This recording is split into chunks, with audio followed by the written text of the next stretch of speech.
Hi, this is Brandon at Android Advice and Tutorials, and we're going to do the initial setup of the Samsung Galaxy S4. This one's on AT&T. So what we're going to want to do is first thing is turn it on.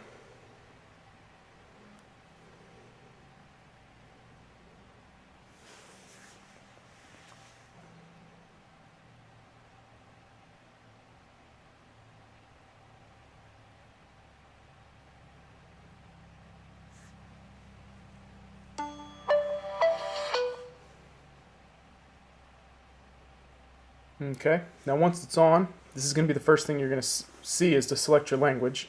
I'm English, as you can tell. There's a SIM in there, but it's not the SIM that I'm currently using. I currently have it in the S3. So if you get that window, it's okay, just hit OK. You're going to want to hit Next on whatever your language is. Okay.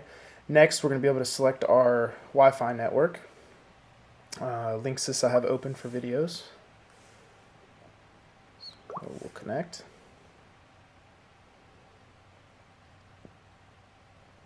Okay, now once that's connected, I want to hit Next. Alright, now we get to the screen for date and time. Most people would keep that selected. Now you can go into your time zone, which I'm on Eastern time. So we'll select that. Hit Next. Okay, next is the Google account. I do have a Google account, so I will say yes.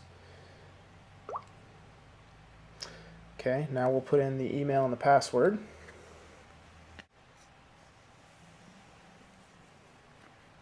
Okay. Now we'll hit done. And we'll say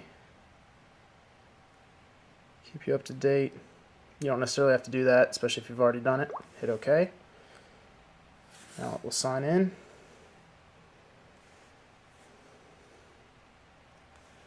I never check to restore from the Google account because it'll start pulling in a lot of your things. Keep this phone backed up with my Google account. Yes. So you hit play, or the play button, which is next. Okay. Here it's using the Wi-Fi and the mobile network to set up location services.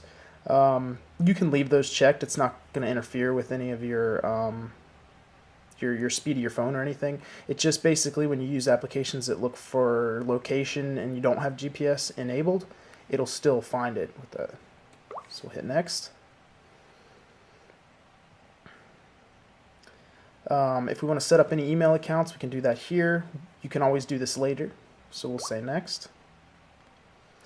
Now a Samsung account. If you have a Samsung account, you can set it up here. If not, you don't have to. You can skip it. We have a Samsung account, but I will skip this for the sake of the video. Now you have the device's name.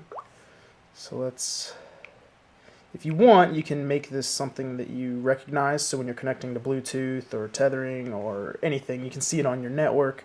So we'll do this. Say done. Whoops. I tapped right through that last window, but now here are a lot of the settings that are on your phone. First, you have S-Beam, which is kind of like your near field type thing when you're transferring stuff from somebody else who has the same phone as you. Air View, you can hover and do different things. Air Gesture, that's one of the new features where you can actually do things above the phone without having to actually control it. You have voice control, smart stay, smart pause, smart scroll, easy mode, adapt display. Now, a lot of these you could look through and figure out what you want, what you don't want, but you're really not going to want to go through each one of these before you're able to use your phone. So you can always come back to this later. So we'll say finish. If you want, you can sign up for AT&T Locker, but with everything like Dropbox, Inbox.net, and all these things, you really don't need it. So let's say skip. And there we are.